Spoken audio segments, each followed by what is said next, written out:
बेटा आज का हमारा टॉपिक है यंग्स डबल स्लिट एक्सपेरिमेंट। कल हमने इंटरफेरेंस के बारे में पढ़ा था और हमने कहा था the redistribution of energy in the region of superposition is called interference.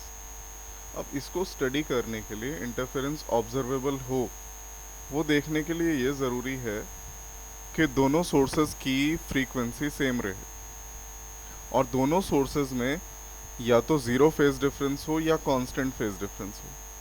तो दो ऐसे इंडिपेंडेंट सोर्सेज होना, मान लिया हम दो अलग अलग सोर्सेज की बात करें, से this is source S1 and this is source S2।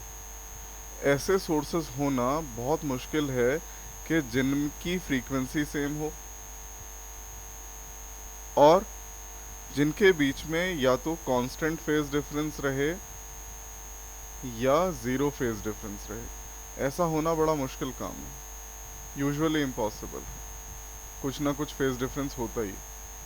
तो इस प्रॉब्लम को रिजॉल्व करने के लिए, इंटरफेरेंस को ऑब्जर्व करने के लिए थॉमस यंग ने क्या किया, उसने एक ही सोर्स को दो अलग अलग सोर्सेज में स्प्लिट कर दिया और इसीलिए इसे बोलते हैं डबल स्लिट। उसने क्या किया, एक से ये एक सोर्स है एस इधर, अब इससे लाइट निकल रही है, ये लाइट निकलेगी सॉलिड लाइन में क्रेस्ट के लिए इंडिकेट कर रहा हूँ, डैश्ड लाइन ट्रफ के लिए। उसके बाद इसने क्या किया, यहाँ दो डिफरेंट स्लिट्स बना दी जिनसे लाइट जा सकती है। तो ये दोनों स्लिट्स भी अब कैसे एक्ट करेंगे, as secondary source of disturbance, क्योंकि ये वेव फ्रंट पर लाई कर रहे थे और इसी तरह से डिस्टरबेंस आगे बढ़ेगा। तो मैं एक्चुअल डायग्राम दिखा देता हूँ आपको डबल स्लिट्स का किस तरह का अरेंजमेंट होता है।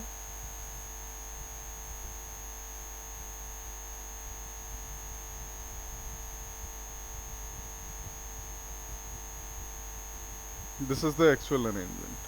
तो उसने एक ही सोर्स को दो अलग अलग सोर्सेज में स्प्लिट किया है ताकि दोनों सोर्सेज सेम फ्रीक्वेंसी एमिट करें और दोनों के बीच में कांस्टेंट और ज़ीरो फेज डिफरेंस रहे। ऐसे सोर्सेज को कहा जाता है कोहेरेंट सोर्सेज। और जब इनसे वेव्स निकलती हैं तो वो सुपरपोज करती हैं। किस तरह से सुपरपोज करती हैं वो भी देखते हैं।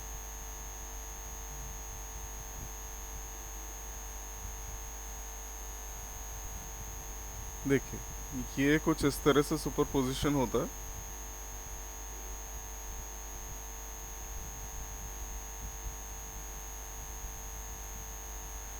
ये यहाँ ओरिजिनल सोर्स है S0, इससे वेव निकली, सामने हमने डबल स्लिट्स रखी हैं S1 S2, इनसे सेकेंडरी वेवलेट्स एमिनेट हुई और ये वेवलेट्स एक दूसरे पर सुपरपोज करती हैं।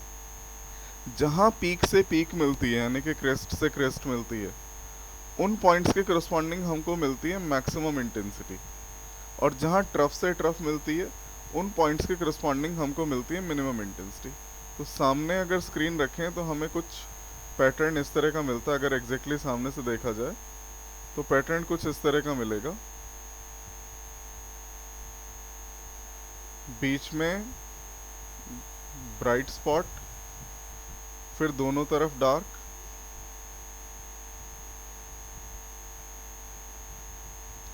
फिर दोनों तरफ ब्राइट, फिर दोनों तरफ डार्क। इसी तरह से ऑल्टरनेट पैटर्न हमें मिलता रहेगा। अब ये सुपरपोजिशन किस तरह से होता है हम एक एक्टिविटी के थ्रू देखेंगे। मैं एक वीडियो शेयर कर रहा हूँ आपके साथ, उसमें देखेंगे। देखिए यहाँ ये एक पॉन्ड है और पॉन्ड में ये जो दो बॉल्स हैं ये डिस्टरबेंस सोर्सेज हैं। देखिए डिस्टरबेंस किस तरह से प्रोपेगेट होता है, ध्यान से ऑब्जर्व करेंगे। देखिए अभी एक सोर्स से डिस्टरबेंस प्रोड्यूस किया जा रहा है तो नॉर्मली आगे रिपल्स बढ़ रही हैं, लेकिन जब दो सोर्सेज से डिस्टरबेंस प्रोड्यूस किया जाएगा, देखिए हम एक सरप्राइजिंग पैटर्न देख रहे हैं। जहाँ पीक से पीक मिल रही है वहाँ इंटेंसिटी बढ़ जाती है, एम्पलीट्यूड राइज हो जाता है, और जहां क्रेस्ट से क्रेस्ट मिलती है वहां एम्पलीट्यूड कम हो जाता है। तो हमें एक डेफिनेट पैटर्न मिल रहा है, देखिए जैसे यहाँ दिखाई दे रहा है, इस तरह का एक डेफिनेट पैटर्न स्क्रीन पर दिखाई देता है जब हम लाइट में देखते हैं। ये वाटर का केस है, जब हम लाइट के केस में देखते हैं तो इस तरह का एक पैटर्न हमें स्क्रीन पर दिखाई देता है।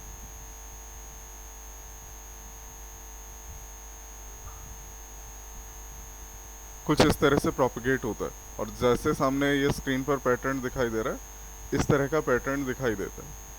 ये पैटर्न स्लिट और स्क्रीन के डिस्टेंस पर डिपेंड करता है। जैसे अगर मैं डिस्टेंस चेंज करता हूँ, देखिए पैटर्न चेंज हो रहा है, बट रहता वही है। बीच में एक ब्राइट स्पॉट, दोनों तरफ डार्क्स, फिर ब्राइट, फिर डार्क, फिर ब्राइट, फिर डार्क। इस पैटर्न को बोलते हैं फ्रिंजेस, FRINGES, फ्रिंजेस। तो ये डबल स्लिट एक्सपेरिमेंट है। आगे हमें स्टडी करना है कि डबल स्लिट एक्सपेरिमेंट में कब हमें मैक्सिमम इंटेंसिटी मिलती है, किस पॉइंट पर हमें मिनिमम इंटेंसिटी मिलती है, वो सब हमें समझना है। तो इसको यहीं कंक्लूड करते हैं। नेक्स्ट वीडियो हमारा होगा कैलकुलेशन से related, Young's double slit experiment की कैलकुलेशन से रिलेटेड।